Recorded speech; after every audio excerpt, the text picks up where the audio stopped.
ये क्या चाय बनाई है? इसमें चाय पत्ती और शक्कर दोनों ही नहीं है।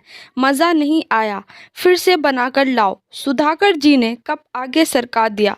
बेचारी नीरू चुपचाप कप उठाकर ले गई और दूसरी चाय बनाकर ले आई। वैसे चाय अच्छी ही बनी थी, पर सुधाकर जी की आदत है, वो दिन में 4-5 बार अपनी बहू को इसी तरह परेशान करते और नुक्स निकालते रहते थे।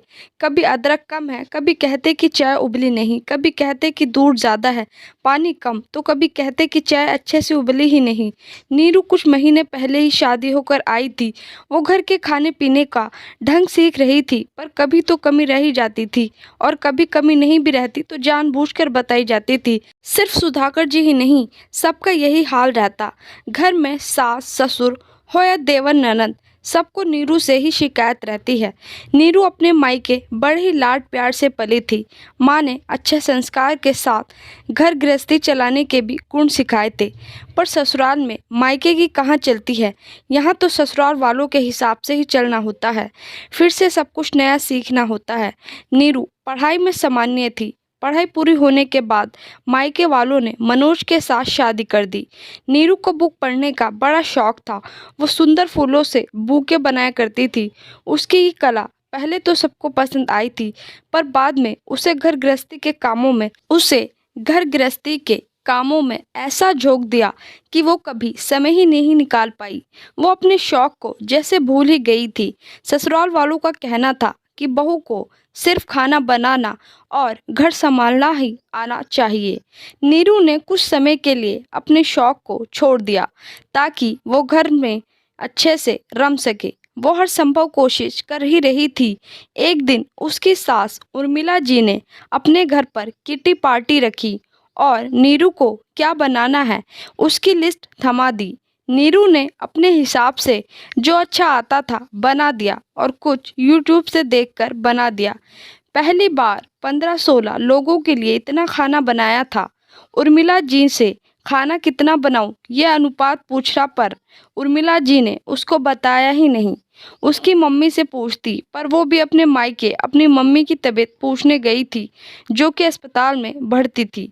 नीरू ने अपने हिसाब से सब बना दिया, पर छोले कम पड़ गए और बहुत ही ज़्यादा तीखे हो गए। पूड़ी का आटा बहुत ज़्यादा हो गया, रायता जल्दी ही ख़त्म हो गया और सूखी सब्जी में तेल बहुत ज़्यादा हो गया। खीर पतली हो गई, सारे खाने में स्वाद भी कम था। किसी में मसाला ज़्यादा हो गया, किसी में कम हो गया।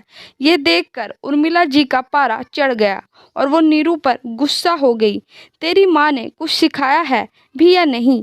तूने ढंग से खाना बनाना तक नहीं आता। बहू तो वो होती है जो रसोई अच्छे से संभाल ले। ना खाने में स्वाद है, ना ही मात्रा का अंदाजा है।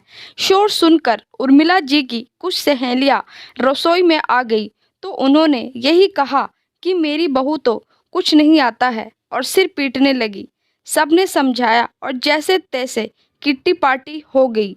सब लोग वापस चली गई। नीरू थोड़ी सी सहम सी गई थी। उसने पहली बार इतनी सारी रसोई बनाई, पर अंदाज़ा नहीं लगा पाई कि कितना बनाना है। रात को मनोज को बोली तो उसने एकटुक जवाब दिया, ये रसोई और खाने की बातें मुझसे मत किया करो। मम्मी और तुम जानो, ये तुम सास और बहू के बीच की बात है, इसमें मुझको मत घसीटो। मनोज करवट लेकर सो गया। आज नीरू को बहुत बुरा लग रहा था। उसके अपने पति को उसकी तकलीफ और आत्मसम्मान की जरा भी फिक्र नहीं थी। उसकी दिनचर्या ऐसे ही चल रही थी। एक दिन उसकी ननंद शुभी बोलती है, जो उसकी हम उम्र ही थी, भाभी आज मेरी सहेलियाँ लंच पर आ रही है, आप चाइनीज़ बना लेना। लेकिन मुझे चाइनीज़ उतना अच्छा बनाना नहीं आता है, नीरू ने तुरंत कहा। इस पर शुभी बोली, क्या भाभी आपको तो कुछ बनाना भी नहीं आता है? यूट्यूब तो है, उससे देखकर बना लेना। सिर्फ 5 ही सहेलियाँ तो आ रही हैं, मैं कुछ इंडियन बना दूँ? पर शुभी ने सब दरकिनार करके चाइनीज़ खाना ही बनवाया। उसकी सहेलियाँ खाना खाते हुए बहुत हंस रही थी। यार, इससे अच्छा तो कॉलेज के बाहर जो टपरी लगा कर बेचता है वहीं खा लेते, बेकार ही मुंह का स्वाद खराब कर लिया। शुभी फिर से गुस्सा होकर बोली, क्या भाभी आपको तो कुछ भी ढंग से नहीं आता है? अपनी सहेलियों के सामने शुभी ने नीरू को अपमानित कर दिया। नीरू उदास हो गई। ये क्या ज़रूरी है कि हर चीज़ बनानी ही आए? बहू हूँ तो क्या हुआ, मशीन थोड़ी हूँ जो कहो वो हाजिर कर दूँ। फिर अभी शादी हुई है, इतना रसोई का काम किया ही नहीं तो एकदम से कैसे आएगा? पर किससे कहती, इसलिए चुप हो गई। नीरू को काम सब आता था, लेकिन उसने पढ़ाई की वजह से काम इतना किया ही नहीं था और आदत भी नहीं थी। अब सासू माँ को तो सालों की गृहस्थी का अनुभव था, पर उसकी शादी को तो कुछ ही महीने हुए हैं, तो वो कैसे सबकी अपेक्षाओं पर खरी उतरती। मनोज तो उसके दिल का हाल जरा भी नहीं सुनता था। वो घर से ऑफिस और ऑफिस से घर ही आता जाता था। वो नीरू की भावनाओं को जरा भी नहीं समझता था। नीरू ने मनोज से कहा कि वो बुके का काम फिर से शुरू करना चाहती है। उसे फूलों और प्रकृति से बहुत प्यार है। फूलों की खुशबू और फूलों के रंग उसे अपनी तरफ खींचते हैं। वो ज़्यादा दिनों तक अपने शौक से दूर नहीं रह पाएगी। उसे लोगों को बुके बना कर देना बहुत पसंद है। दिन में कुछ घंटे वो अपने लिए निकालना चाहती है, पर मनोज ने मना कर दिया। बुके बनाने के अलावा तुम्हें और कुछ भी आता है या नहीं? मैं अच्छा कमा रहा हूँ, मुझे तुम्हारे पैसों की ज़रूरत नहीं है। बुके बनाने में जितना समय नष्ट करोगी, उतना समय तुम घर के कामकाज और खाना बनाना सीखने में लगाओ तो बेहतर रहेगा। नीरू के लिए अब सब कुछ असहनीय हो रहा था। उसे उदास देखकर उसका छोटा देवर संजय बोलता है, भाभी आप उदास मत हो, मेरा एक काम कर दोगी क्या? कल मुझे ऑफिस से आने में देर हो जाएगी, तो आप ये पार्सल मेरे दोस्त को देकर आ जाओगी क्या? कल उसका बर्थडे है और मैं उसे सरप्राइज देना चाहता हूँ। शोभी परीक्षाओं में बिजी है, भैया को कह नहीं सकता और उसका घर अलग रास्ते में पड़ता है। मैं उठता भी देरी से हूँ तो मैं जा नहीं पाऊँगा। आप ये स्कूटी की चाबी ले जाना, मैं आपको घर का पता भी दे दूंगा। ये कहकर संजय ने गिफ्ट दे दिया। लेकिन मुझे स्कूटी चलाना नहीं आता है, मैंने कभी स्कूटी नहीं चलाई। ये सुनते ही संजय भी झल्ला कर बोलता है, क्या भाभी, ना आपको ढंग से खाना बनाना आता है और ना ही स्कूटी चलाना आता है, आखिर आपको आता क्या है? संजय भैया, मैंने स्कूटी सीखने की कोशिश की थी, पर मेरे हाथों एक एक्सीडेंट हो गया था। तब से मन में डर सा बैठ गया है। मैं ऑटो से जाकर दे आऊंगी। नीरू ने कहा, नहीं आप रहने दो, मैं कोई दूसरा इंतजाम कर लूंगा। संजय ये कहकर वहां से निकल गया। आज नीरू को बहुत ज्यादा अपमान महसूस हो रहा था। जिसे देखो वह यही कह रहा था कि आपको तो कुछ भी नहीं आता। रोज उसके आत्मसम्मान को चोट पहुंचाई जाती थी। खाना वो बना लेती थी, पर ज़रूरी नहीं इसमें परफेक्ट हो जाए। सालों तक खाना बनाते बनाते इसमें एक्सपर्ट हुआ जा सकता है, कुछ महीनों में नहीं।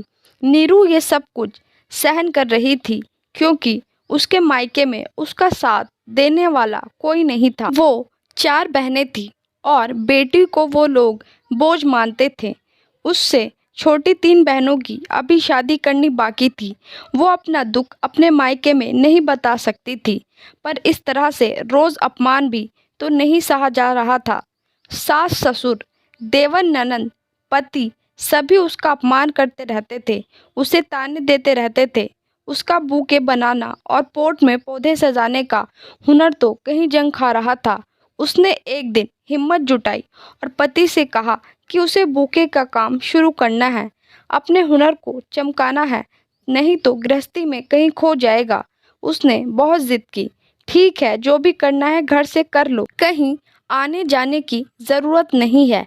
मेरी माँ और बहन को तकलीफ नहीं होनी चाहिए, रसोई तुम्हें ही संभालनी है, मनोज ने कह दिया।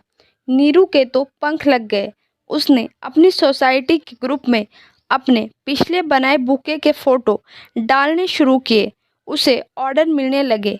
नीरू के काम की सभी तारीफ करने लगे और साथ ही नीरू की अच्छी कमाई होने लगी। यह देखकर मनोज ने भी उसको सपोर्ट किया। अब घर के बाहर वाला स्टोर रूम नीरू ने काम में लेना शुरू कर दिया।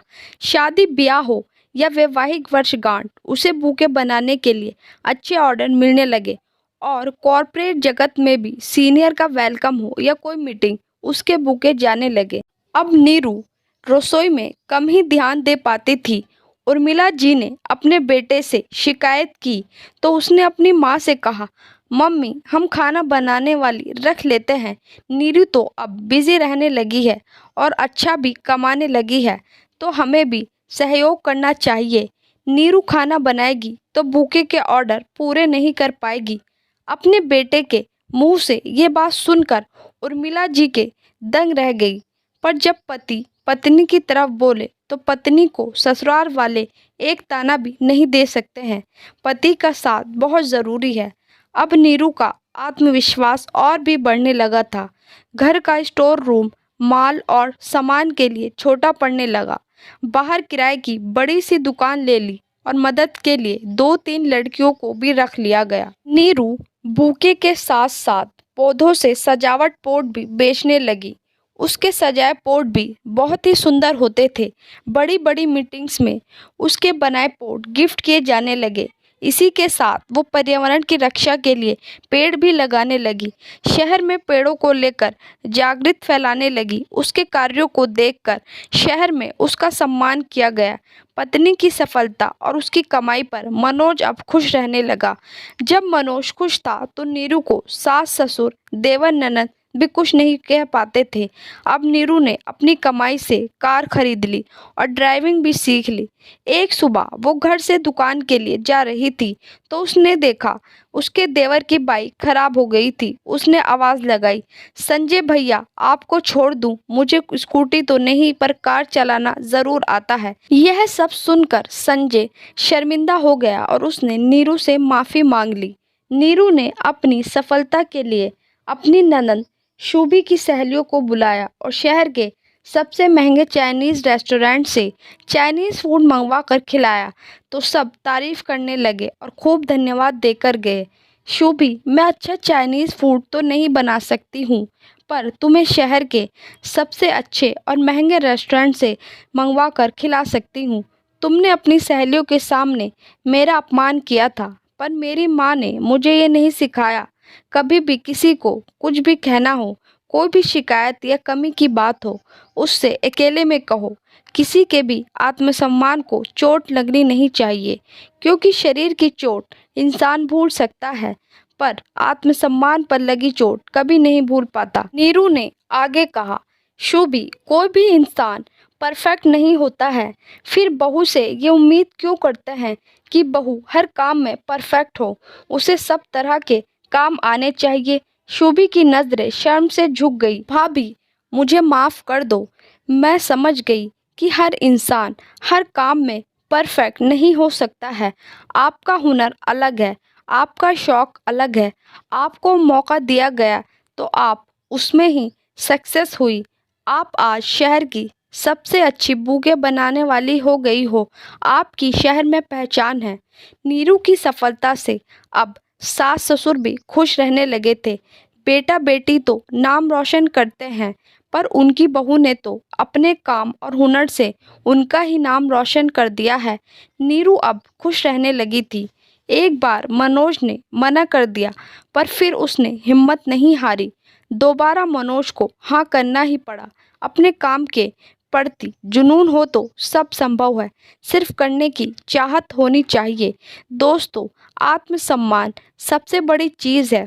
उस पर चोट लगती है तो दर्द होता है। कई घरों में रोज़ महिलाओं का आत्मसम्मान रौंदा जाता है। उसके लिए ज़रूरी है कि वो आत्मनिर्भर हो, अपना कोई काम शुरू करे, उसमें सफलता मिलेगी तो पति और ससुराल वाले अपने आप सहयोग करने लगेंगे। फिर कोई नहीं कहेगा कि मेरी बहू को कुछ नहीं आता। दोस्तों, आपको कहानी कैसी लगी आप मुझे कमेंट बॉक्स में ज़रूर बताएं और आपकी इस कहानी में क्या विचार हैं, मुझे जानने में खुशी होगी। अगर आपको कहानी पसंद आई हो तो वीडियो को लाइक करें, चैनल को सब्सक्राइब करें। धन्यवाद।